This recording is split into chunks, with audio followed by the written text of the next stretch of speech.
Hey, thanks for listening to WCVF 88.9 FM, the campus and community voice of Fredonia. Stay tuned for more music, news, and entertainment. Good evening, everybody. Welcome back to a special Friday night edition of Big Blue Sports Talk. I'm your host, Matt Volts, a freshman here at SUNY Fredonia, here to talk sports. So let's do just that. As you may have noticed, Big Blue Sports Talk is typically a show that takes place on Wednesday afternoon. However, as a part of FRS's 24-hour Radiothon, we are bringing you a special Friday night edition.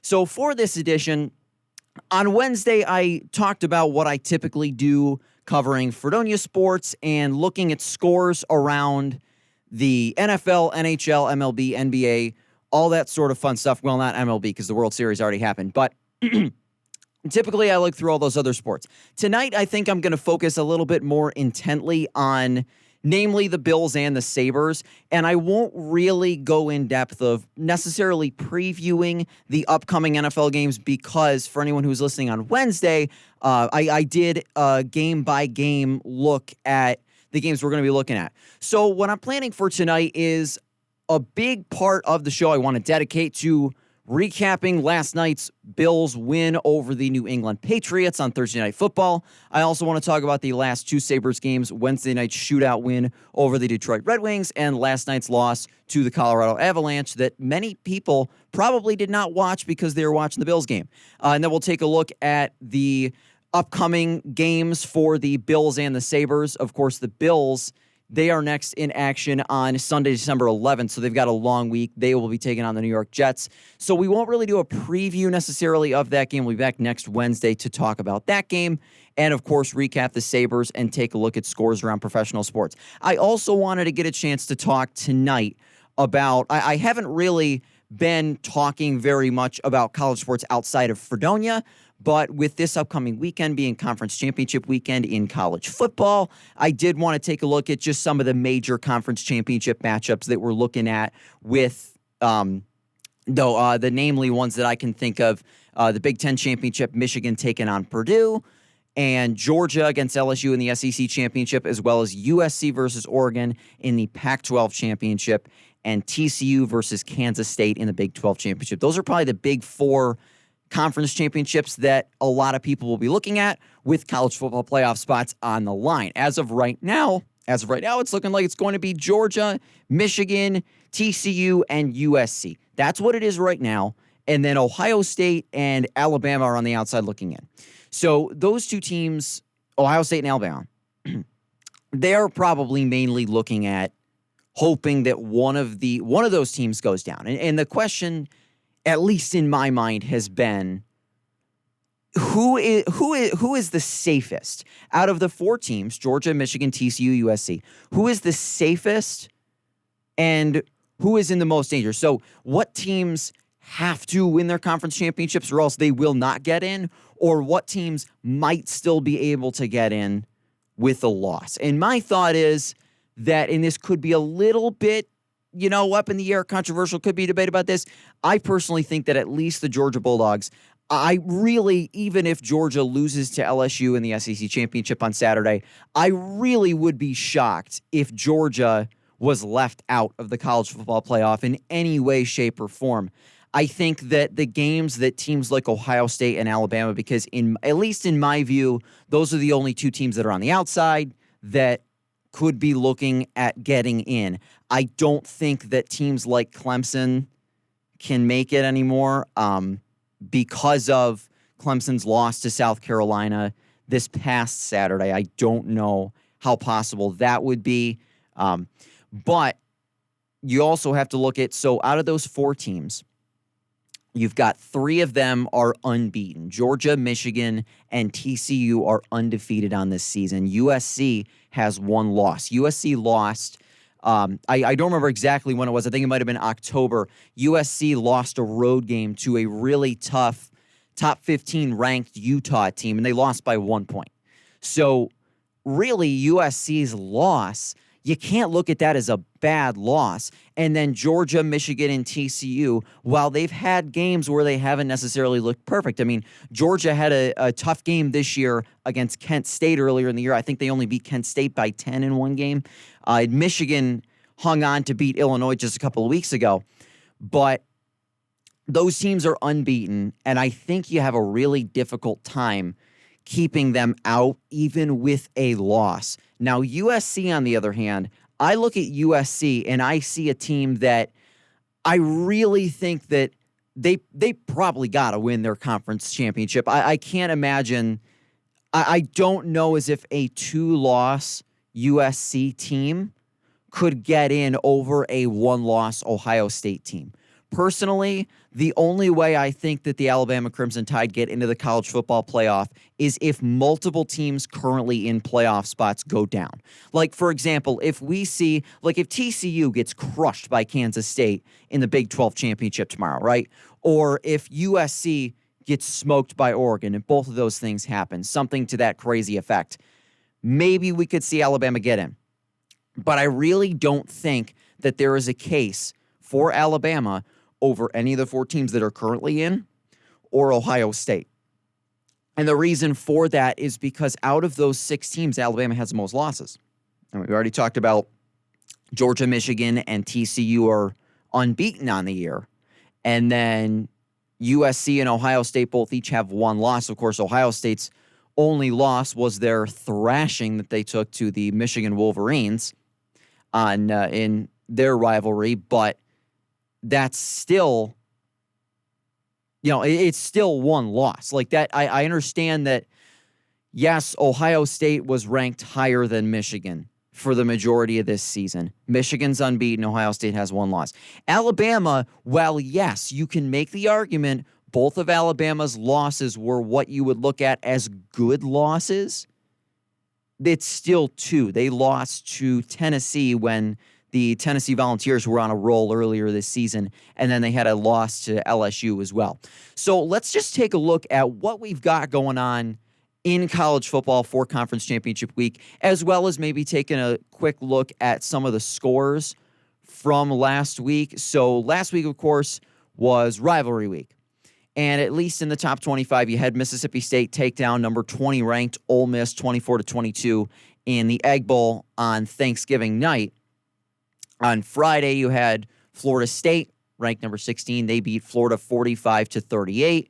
NC State beating number 17 ranked North Carolina 30-27 in 2 overtimes. Number 18 UCLA hanging on to beat Cal 35-28. Number 19 Tulane over number 24 Cincinnati 27-24. That should vault Tulane up the rankings, I would think. Number 23 Texas beating Baylor 38-27. Then on Saturday, Georgia Tech gave the Georgia Bulldogs a little bit of a scare early on. Georgia Tech scored on their opening drive, and their defense was playing well. Georgia it was 10-7 Georgia at the half of that game. Georgia ends up pulling away and beating the Yellow Jackets 37-14. In the game, as we talked about in Columbus, number 3 Michigan over number 2 Ohio State 45-23. C.J. Stroud, the Ohio State quarterback, did throw for 349 yards and 2 touchdowns, though. It'll be interesting to see come draft time what quarterback we're going to see in more discussions as far as who's going to go number 1 or who will be the first quarterback off the board. Will it be C.J. Stroud? Will it be Bryce Young from Alabama? Number 4, TCU had a big showing against Ohio State. They won 62-14. LSU, honestly, I felt like LSU maybe had an outside shot at making the playoff because they already had won the SEC West. But if LSU could have pulled off an upset of Georgia in the SEC championship, I thought they maybe had a shot. They don't anymore. LSU was ranked number 5 last week, and they lost to Texas A&M 38-23. That's a 3-loss LSU team. Even if they beat Georgia, at least in my mind, there is not a path for LSU to get into the college football playoff. I cannot see that happening. Number 6, USC, with a huge win. They beat number 15 Notre Dame 38-27. Caleb Williams, the quarterback for USC, again, one of the best, a Heisman hopeful. You have to imagine Caleb Williams, I don't know if he's already confirmed this, but we're pretty sure that Caleb Williams is going to be back at USC next year. in the Iron Bowl. And as I've mentioned on the show a couple times before, I am an Auburn Tigers fan. So it hurts me to say it, but number 7 ranked Alabama beating unranked Auburn 49-27. Bryce Young throwing for 343 yards and 3 touchdowns in the win. Big game in Clemson as number eight Clemson goes down to South Carolina 31-30. South Carolina had an 8-4 season. Quarterback Spencer Rattler 360 yards, 2 touchdowns through the air. In Oregon, number 21 ranked Oregon State knocking off the number 9 ranked Ducks 38-34. Oregon quarterback Bo Nix did have a nice game though, 327 yards and 2 touchdowns. Number 10, Tennessee blanks Vanderbilt 56-0. Penn State, ranked number 11, beats Michigan State 35-16. Number 12, Kansas State solidifies their spot in the Big 12 championship by beating Kansas 47-27. The Apple Cup goes to Washington. Number 13, Washington beats Washington State 51-33. Number 14, Utah dominates Colorado 63-21. Colorado finishing up a very tough 1-11 season. Speaking of 1-11 seasons, the South Florida Bulls falling at home to number 22 ranked UCF 46-39, and Kentucky beating number 25 ranked Louisville 26-13. So that was your top 25 games from last week. The regular season for college football is over. We now turn to next week being the conference championships, and then we'll get into bowl selections. And when those bowl selections are made, I would love to be able to go into those on Big Blue Sports Talk, but that may have to be in the second semester when I can kind of wrap everything up. So the conference championship games, you got some great matchups. I mean, actually, the Pac-12 championship is tonight, 8 o'clock on Fox. Number 4 USC versus number 11 Utah. If USC wins this game, I really think USC's in the playoff for the win. I cannot imagine that a 12-1 USC team, if they beat Utah, the team that in Utah is the only team that beat USC. So it'll be definitely interesting. That game kicking off at 8 o'clock tonight on Fox. So not long after we finish up here on Big Blue Sports Talk. I mean, you can stay tuned at 7 o'clock for Girl Talk with Maisie and Julia, but after they're done, flip over to Fox for the Pac-12 championship game, or keep it here on FRS for Radiothon. We'd appreciate that too. On Saturday, the Big 12 championship at noon on ABC. TCU currently ranked 3rd in the nation, taking on number 10 Kansas State. TCU, same deal as USC. With a win, hard to imagine that they don't get in the playoff. 4 o'clock on CBS tomorrow is the SEC championship in Atlanta. The top-ranked Georgia Bulldogs take on number 14 LSU. LSU took a big tumble in the rankings. They dropped 9 spots. 4 o'clock on ABC, the American Athletic Conference Championship is number 18 Tulane takes on number 22 ranked UCF. 8 o'clock on Fox, number 2 Michigan and Purdue in the Big Ten Championship game. And then the ACC Championship at 8 o'clock on ABC, number 9 Clemson versus number 23 North Carolina. And I want to take a look at actually the other conference championships as well, because they might not get quite as much attention as the top 25 ones. However, we got to give a look to them. The Buffalo Bulls defeated this wasn't the MAC championship, but the Buffalo Bulls taking down the Akron Zips tonight, 23-22. That game earlier today. So UB finishes the regular season 6-6. They got a shot to make a bowl game. The MAC championship is at noon tomorrow on ESPN. Toledo versus Ohio from Ford Field in Detroit, Michigan, a stadium that Buffalo fans know all too well as of late. The first conference championship kickoff is the Conference USA Championship. That kicking off at 7:30 tonight on CBS Sports Network. UTSA battles North Texas in that game. And then, of course, Utah and USC at 8 o'clock. Other championship games, the Sun Belt Championship at 3:30 tomorrow afternoon on ESPN. Troy taking on Coastal Carolina. Should be a good matchup there. Troy coming into that game at 10-2. Coastal Carolina at 9-2. The Mountain West Championship at 4 o'clock on Fox tomorrow. Boise State taking on Fresno State. And those are your conference championships for this week. So, as I was talking about, it would be difficult to keep teams like Georgia, Michigan, and TCU would be and USC as well is included in this. It'd be very difficult to keep those teams out with a win. However, you could see chaos happen. This is college football. Chaos happens quite a bit. So you never quite know what's going to happen in the next 2 nights with these conference championships. We could see, and the thing is with this college football playoff that we're looking at right now, Georgia has been in the college football playoff a number of times. They were the national champions last year. Michigan last year, to my knowledge, was the first college football playoff appearance that they had, and they actually faced Georgia in the playoff semifinals last year. TCU and USC have not played in the college football playoff at all yet. Ohio State and Alabama are in it just about every year.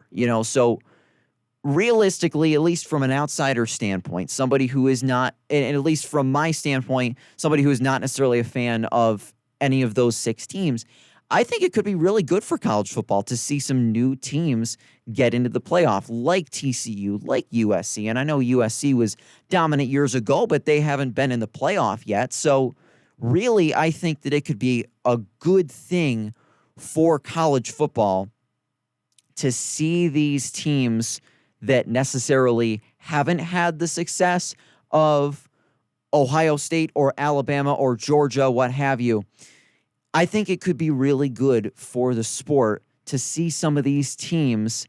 A lot of people I know in basketball, the teams that were never really successful in the past that are now finding success, a lot of them are calling them new bloods because you always called the top programs were always referred to as blue bloods. And a lot of people are calling them new bloods. So I guess some of the new bloods, TCU and USC, it could be good for college football to see some new teams in the playoff. So that's just a look at college football. We're going to take just a short break, and when we come back, I want to take a look at the Bills' win over the New England Patriots, and then I want to also make sure that I take a look at some playoff possibilities that we could be looking at. So we're just going to take a quick break, and then we'll be right back to talk some NFL. Thanks for tuning in on Radiothon to listen to Big Blue Sports Talk. Hey Siri, what should I listen to? You should listen to WCVF FM 88.9 The Voice. Does it have variety? WCVF has variety. It is whatever those Fredonia College kids and community members decide to put on the air. That sounds freaking amazing. Thanks, girl. Tune in every Friday at noon to catch one of Fredonia's hottest radio shows, High Noon Friday. Catch the community voices on local news. Keep updated on the latest sports games, the weather, world affairs and international news, and other entertaining segments like trivia and just the facts. High Noon Friday, every Friday at noon, on 88.9 WCVF and 89.5 WDVL. Well, for anybody that tuned in to High Noon Friday trivia this afternoon, you may have heard me. I was a contestant on Buffalo trivia, and I ended up finishing in 3rd place out of 5 candidates, which is not awful. I mean, one of those candidates was the USS the Sullivans, because all of the questions that none of us could get, we awarded a bonus point to them. And I am ashamed to admit this, but yes, it is true. I lost to the USS the Sullivans, and I might be the first person, well, myself and 2 of my other trivia players may be able to be the first people to ever say that we lost a trivia contest to a naval ship. However, moving off of my unfortunate trivia defeat, let's talk about the NFL. So the Bills had a game last night. If anybody knew that, I'm sure everybody in Western New York did. The Bills went up to Foxborough and beat the New England Patriots 24-10. Buffalo beats the Patriots in Foxborough for the 3rd consecutive season, and they improved to 9-3 on the year. The Patriots dropping to 6-6. Josh Allen had a solid night, not a particularly world-beating night. Josh Allen, 22 of 33 passing, 223 yards, 2 touchdowns. James Cook led the way rushing for Buffalo, 14 carries for 64 yards. Stephon Diggs was once again the Bills' leading receiver with 7 catches for 92 yards and a touchdown. Also, Gabe Davis catching the other touchdown from Allen on a play that he was kind of rolling to his right and then threw it into the end zone. Reminded me almost of the first touchdown from the playoff game last year when Allen was running towards the sidelines and looked like he was going to throw it away, and then Dawson Knox made a leaping catch in the back of the end zone. As far as New England's leaders in passing, rushing, receiving, Mac Jones was under center for New England last night, and while he didn't have a necessarily bad game, it was not a necessarily world-beating effort from Mac Jones, 22 of 36 passing for 195 yards and 1 touchdown. Mac was also seen voicing his frustration to some of the Patriots' offensive coaches during the game. Ramondre Stevenson was New England's leading rusher with 10 carries for 54 yards. And Marcus Jones, who is really coming on for the Patriots. I mean, he kind of almost had his claim to fame when the Patriots were playing the Jets 2 weeks ago, I believe it was. And it was a 3-3 game, and with about, maybe 10 seconds left, and then Jones returns a punt all the way for a touchdown for a 10-3 Patriots win. And they put him in on offense. He is primarily a defensive back. They put him in on offense, and Mac Jones just kind of threw a screen to the near side to him, and it was well blocked by New England. Factor that in with a couple of missed tackles, and I'm actually watching it on my computer screen right now. Factor it in with a couple of missed tackles, and Jordan Poyer just can't catch him at the end. He's got great speed. Jones has phenomenal speed, and he was just able to run just past some of those Bills defenders for what would be New England's only touchdown of the game. And really, some thoughts that I had about the game and have been thinking about really, I thought about all morning and all afternoon. When New England drove down the field and scored that touchdown, the Patriots were doing a really good job of moving the football. They were taking short passes. Mac Jones wasn't forcing things. They were just kind of going underneath to whether it be Nelson Aguilar, Devontae Parker, Hunter Henry, whoever. They were just kind of going short and taking what the defense gave them. They were picking up maybe 7-8 yards at a time or so. And I thought it worked for them. And then after that drive, I didn't really see that same I didn't see the same game plan after that drive. And I wondered, I didn't know if it was Buffalo was kind of locking on to that and the Patriots tried to adjust and they went away from it or what happened, but it definitely seemed to me like the Patriots didn't really stick with that game plan of those short Mac Jones passes. Not to mention, and Mac really did not throw the ball deep down the field last night. He really did not. And so as we usually do, go through the scoring summary of the game, Buffalo got on the board first. They came down the field on their opening drive. And Tyler Bass hit a 48-yard field goal. And then it was that Patriots drive. It was Mac Jones to Marcus Jones on the 48-yard screen play. They went 75 yards in 5 plays, 7-3 New England after quarter number 1. However, the Bills were driving to end that first quarter, and on the first play of quarter number 2, Josh Allen with an 8-yard touchdown pass to Stephon Diggs, capping off a 9-play, 82-yard drive that put the Bills up 10-7. On one of Buffalo's next drive, they actually punted. They haven't done that against the Patriots in a while. Josh Allen hit Gabe Davis from 8 yards out for a touchdown, capping off a 14-play, 56-yard drive to put the Bills ahead 17-7. Early in the fourth quarter, Devin Singletary with a 1-yard touchdown run on a drive that the Bills started from their own 6-yard line. That capped off a 15-play drive. Buffalo took a 24-7 lead, and Nick Folk actually did miss a field goal earlier in this game. I believe it was right before the half. He had a kick that, normally with how experienced Nick Folk is and how long he's made a stable career of being a great kicker in the NFL, it was a kick that you would have expected he would have made, but it just doink hit the crossbar. And of course, I don't want to say doink because I don't want to make any Chicago Bears fans have any bad flashbacks. Anyways, Folk did hit a 39-yard field goal with about 2 minutes left, and then the Bills got it back. And so there's about 1:50 to go. New England has all 3 timeouts, and it's a 2-score game. And Bill Belichick opts to not call any of his timeouts and just allow Buffalo to take 3 kneel downs and run out the clock. And Bill was asked about this in his post-game press conference, and he said something to the effect of he didn't want to risk injury by, risking it, going for it. But it definitely struck me as I always interpret things as how would I interpret things if I was on the sidelines with the headset, calling the plays, running the team, doing whatever. And at least to me, maybe that it didn't come off this way to everybody, but at least to me, that looked like an admission of defeat. And I understand you're down by 14 points. There's less than 2 minutes to go. It's probably not going to happen, but you got to try. I mean, that I felt like I just felt like that was kind of an admission of defeat on New England's part, that they were so willing to just let Buffalo run out the clock. They had no issue with that. They weren't going to call any of their timeouts. They left 3 timeouts on the board. They had all 3. I mean, it just, I don't know. It seemed, if I were in Belichick's shoes, I think I might have used my timeouts just because you never know. I mean, this is a Patriots team that won a game on a punt return a couple weeks ago. They are the physical embodiment of you just never know, and I don't understand. I was kind of confused by that. However, that's the decision that Bill Belichick felt would be the best for his team, and it may not have changed the outcome of the game, but personally, I was a little surprised by that. I would have felt that he would have.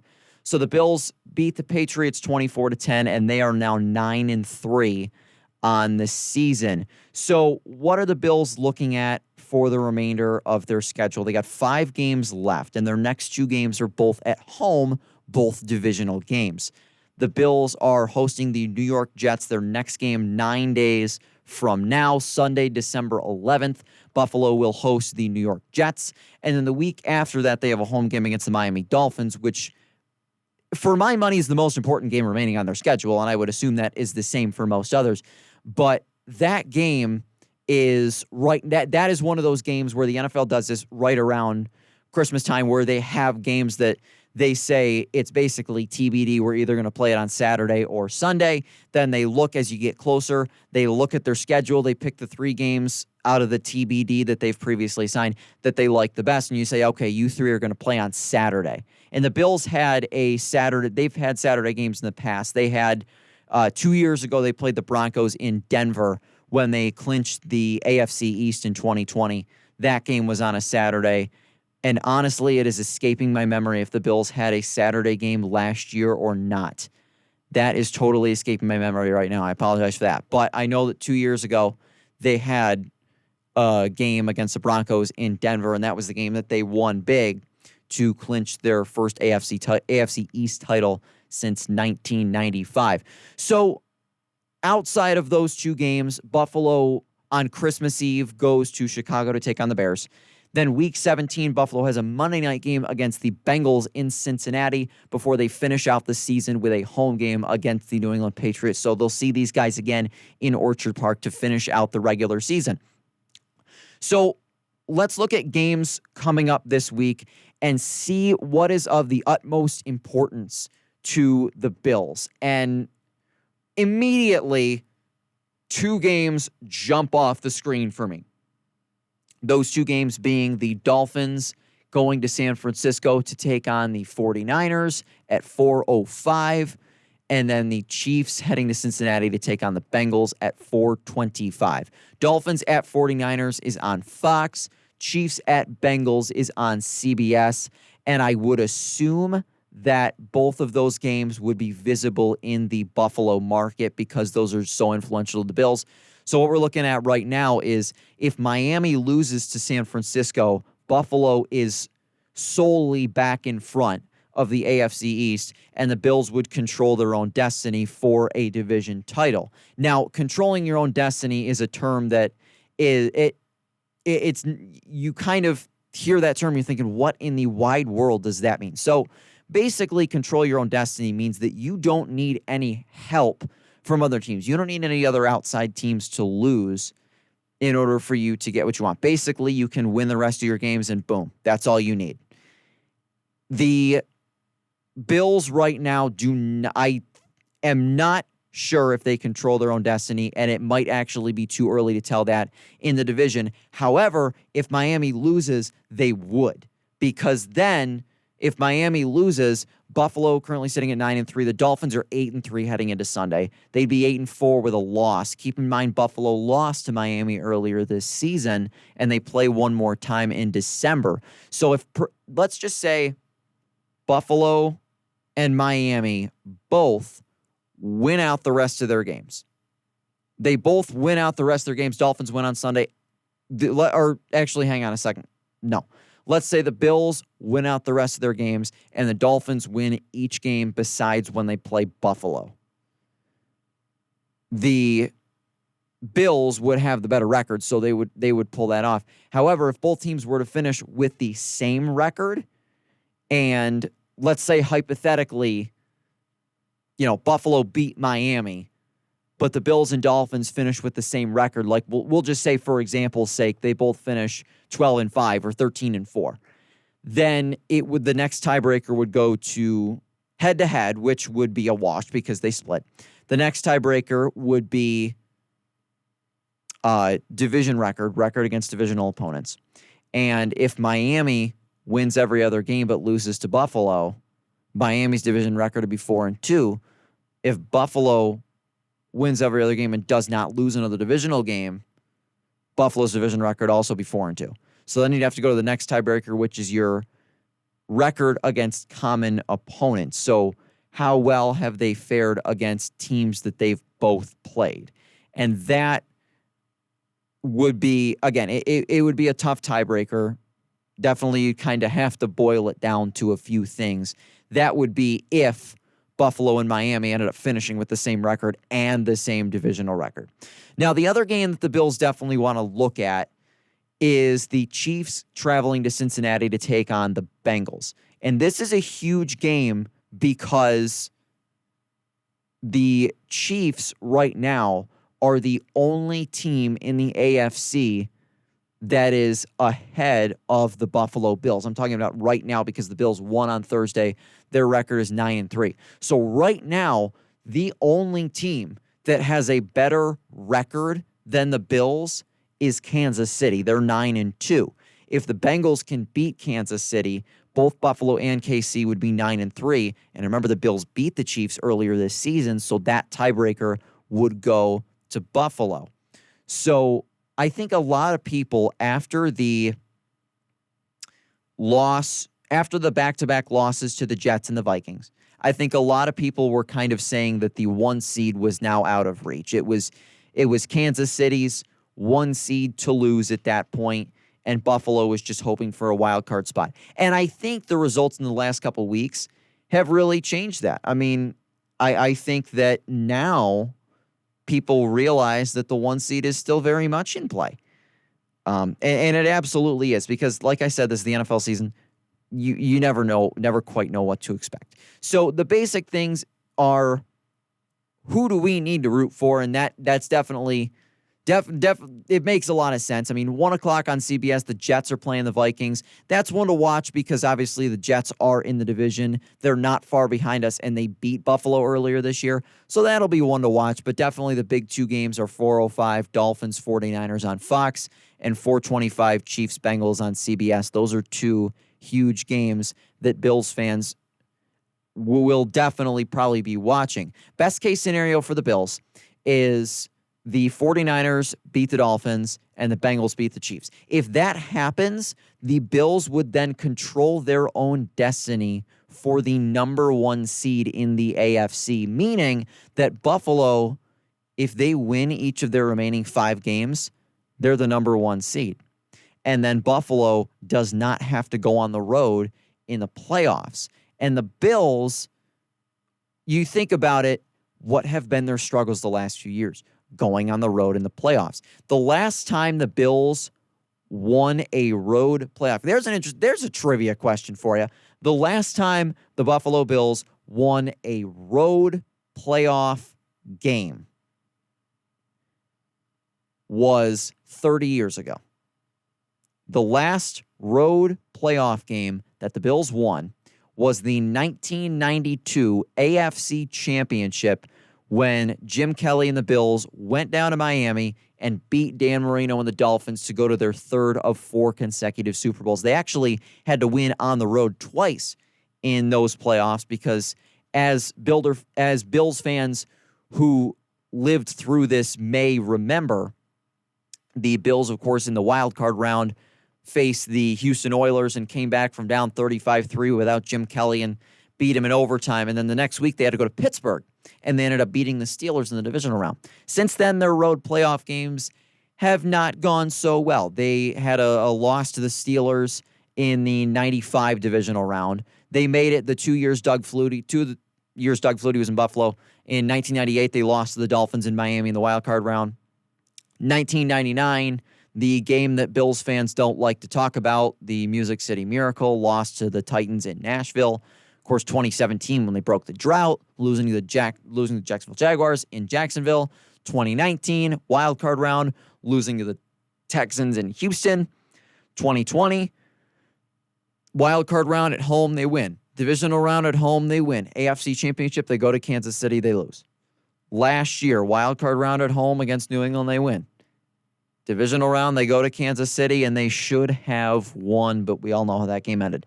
So the Bills historically do phenomenally well at home in the playoffs. The Bills have only ever lost one home playoff game in Orchard Park. Only one. It was the 1996 wild card round. They lost to the Jacksonville Jaguars, who were only in their second year in the league at that time. That was actually Jim Kelly's final game. That Jim Kelly was knocked out of that game, and he ended up retiring just a few weeks after the Bills lost that game. And that was Marv Levy's last playoff game as the coach of the Bills. And that was guys like Bruce Smith, Thurman Thomas, and Andre Reed, and all those guys. That was their last home playoff game as Bills.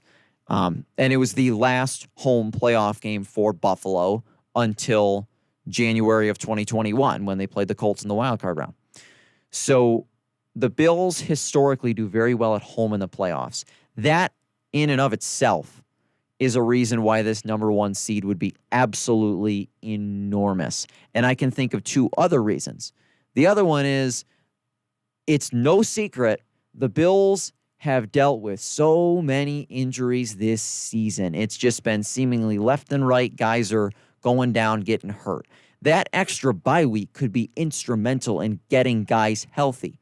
Not to mention, if the Bills get the number one seed, if the Bills end up playing the Chiefs, guess where they don't have to go in January?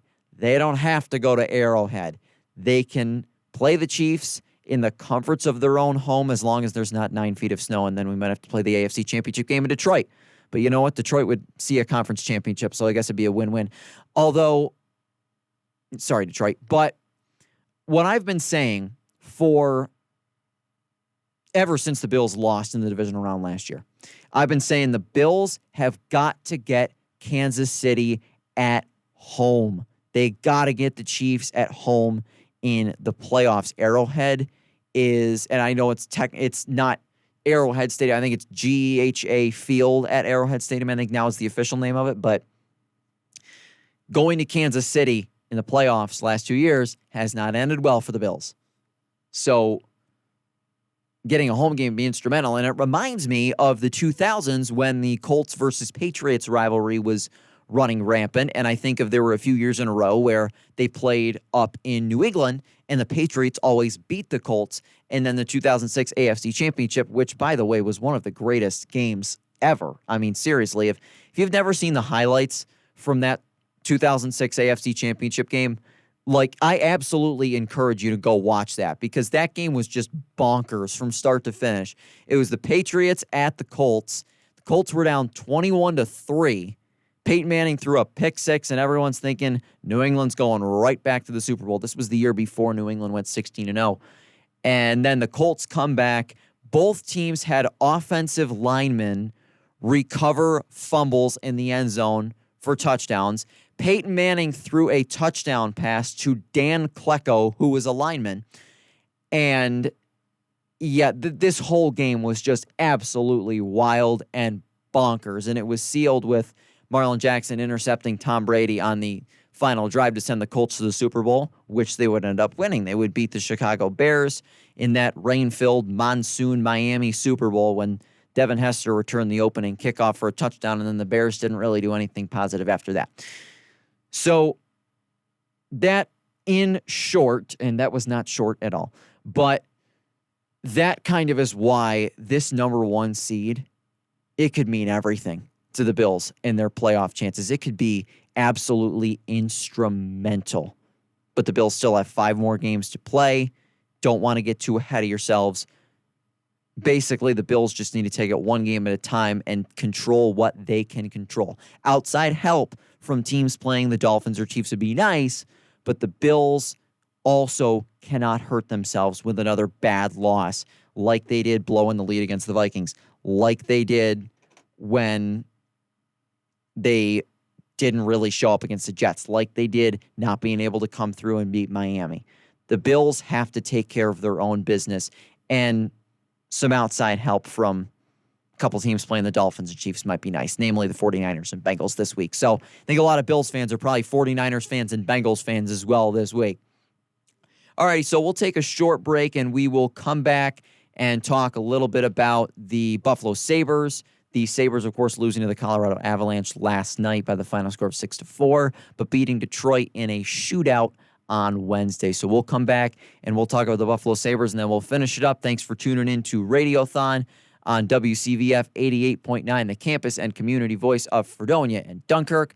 Thanks for tuning in to this special Friday night edition of Big Blue Sports Talk. We'll be right back in just a few minutes.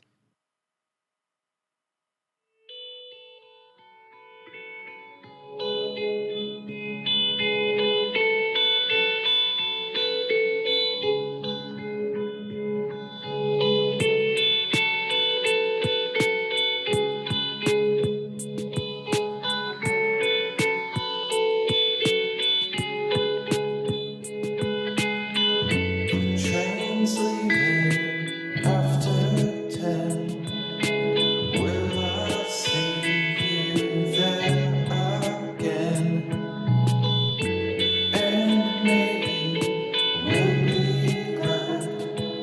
She threw all my cigarettes away.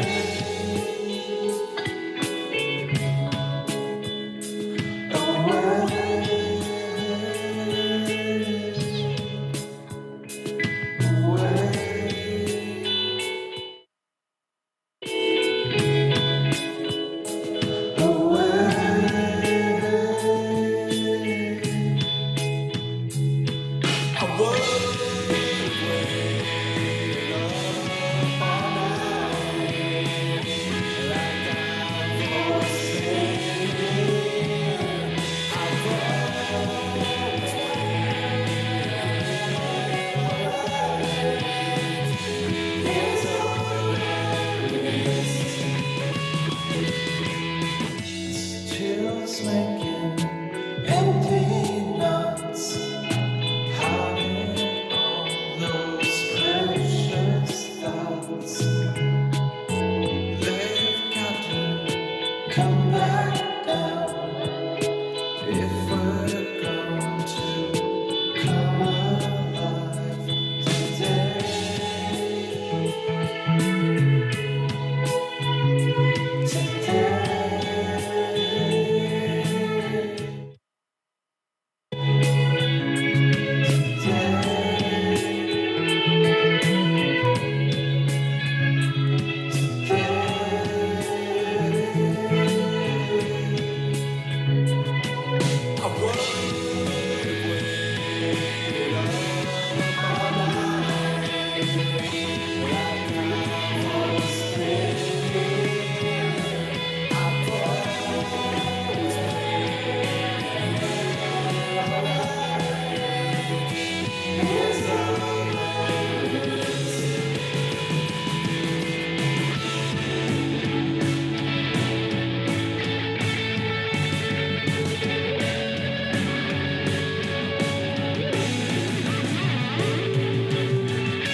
This is WCVF, the campus and community voice of Fredonia. Welcome back to the last few minutes of Big Blue Sports Talk. Before we get going talking about the Buffalo Sabres, we got to make our weekly Grapevine announcement. Well, I guess weekly. Now it's bi-weekly because we've had 2 shows this week. So if you like listening to country, bluegrass, blues, or folk music, this is the event for you, as the Michael Jonathan Fan Club will be hosting a listening party for Big Thief and their latest album, Dragon New Warm Mountain, I Believe in You, on Sunday, December 11th from 5 to 7 p.m. in Mason Hall, room 2019. Free pizza, snacks, water, and soda will be provided. So make sure to head to Mason Hall on Sunday from 5 to 7, and the Bills game will be over, so you can get there in plenty of time. So, as always, another weekly feature that we like to do that we're bringing back for an extra double feature this week, this day in Buffalo sports history. And today's a fun one. So on this day in 1990, the Bills were hosting the Philadelphia Eagles, and this was really the first game where the K-Gun no-huddle offense was introduced, as they started the game in the no-huddle offense, and Buffalo jumped out to a 24-0 first quarter lead. They ended up barely hanging on to win 30-23, although that game is mostly remembered for a just ridiculously bonkers touchdown pass by Randall Cunningham when it was a 14-point, I believe it was a 2-score game. And the Eagles were backed up. They had the ball at their own 5-yard line. And Randall Cunningham drops back into the end zone to throw. And then Bruce Smith just comes bearing down on him. And Bruce goes over top to try and get the sack. And then Randall Cunningham, who we know that Randall Cunningham was incredible at evading pressure and, escaping sacks, things of the like. Randall ducks underneath Bruce Smith, runs to the left, and fires a pass downfield that Fred Barnett catches over a couple of Buffalo's defensive backs and runs into the end zone for a 95-yard touchdown. Bills did, of course, end up winning that game, though, and the no-huddle offense kind of became heavily instituted from there.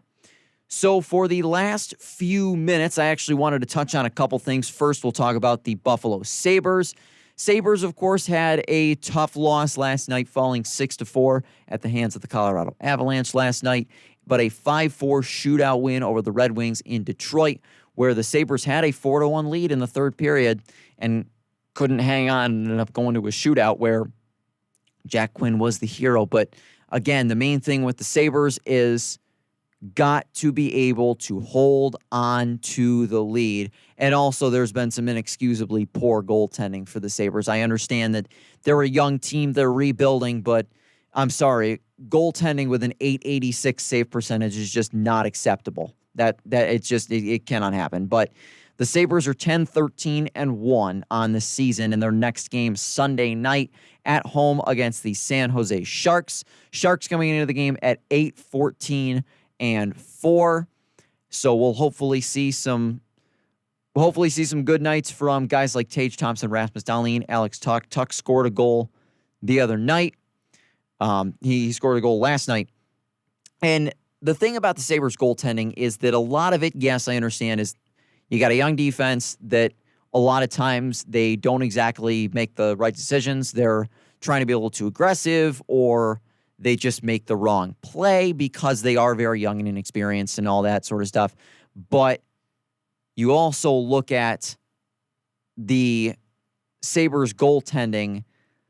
Sometimes you just need your goaltender to make a save. And that's where the Sabres were for a long time bailed out by guys, back in the late 90s, they were bailed out by Dominik Hasek on a lot of nights. And in the Ryan Miller days, they were bailed out by Ryan Miller for a handful of games, really. I mean, there were a lot of games where Buffalo they'd give up 45, 50 shots, and Ryan Miller only let in 2 goals. And then if Buffalo, you score 3 or 4, boom, you win the game. And that's been the problem. Buffalo's offense in a lot of games this season has been very solid, has been very consistent. They've had a lot of games, like they scored 4 goals last night. They scored 4, not including the shootout in Detroit. Buffalo is scoring 4, sometimes 5 goals a game. The problem is when you're giving up 4 or 5 or 6 goals a game. You can't do that. It just, Buffalo's defense and goaltending really needs to tighten up. I mean, it's got to tighten up because the Sabres, I think, are a few pieces, a few steps away from having a good core, a solid, competing, able to win every game every night kind of core. Maybe not going to 82-0. That's not what I mean.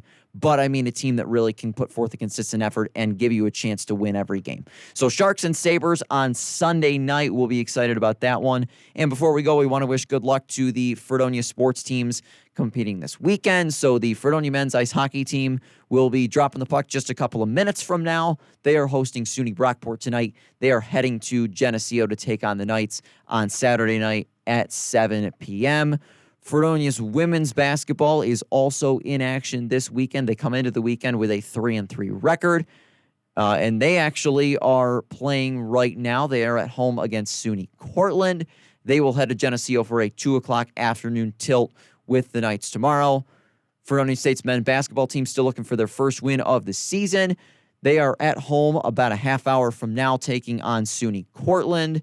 They will head to Geneseo to take on the Knights at 4 o'clock on Saturday as well. And then I believe, if I am correct, our swimming and diving, did they conclude their season? They did, I believe. Yes. So they did not. So they're in Cortland this weekend. So the men's swimming and diving team is heading to SUNY Cortland this weekend. They're actually there right now. They will be competing today and tomorrow, 5 o'clock start times, as they participate in the Cortland Snow Flurries Invitational. And the Fredonia State women's swim team also headed to Cortland, and they are there right now. They will be there today and tomorrow. So for swimming and diving, ice hockey, and basketball, good luck to our winter sports teams that are competing this weekend. Again, a couple of big tilts. Seems like all of our teams, all of our teams are playing Cortland, and we've got several playing Geneseo as well. So some key SUNYAC matchups coming up. You've got the Fredonia men's hockey team looking for their second win of the season. The women's basketball team looking to go to 4-3. The men's basketball team looking for win number 1. And that will do it for us. That'll wrap it up for this special Friday evening edition of Big Blue Sports Talk. I want to thank everybody for tuning in here to this excellent radiothon that started at noon today and is going all the way through until noon tomorrow. 24 straight hours of live radio here on the campus of SUNY Fredonia, 88.9 WCVF FM, the campus and community voice of Fredonia and Dunkirk. As always, I want to thank everybody at Fredonia Radio Systems who makes this show possible, as well as everybody who tunes in to listen to me ramble on about sports every single week. We'll see you right back here next Wednesday to preview the Bills versus Jets game, and then we'll also make sure that we talk a little bit about the Sabres and Fredonia sports like we always do. Thanks, everybody, for tuning in. Appreciate it. Have a great weekend. We'll see you right back here Wednesday. Go Blue Devils.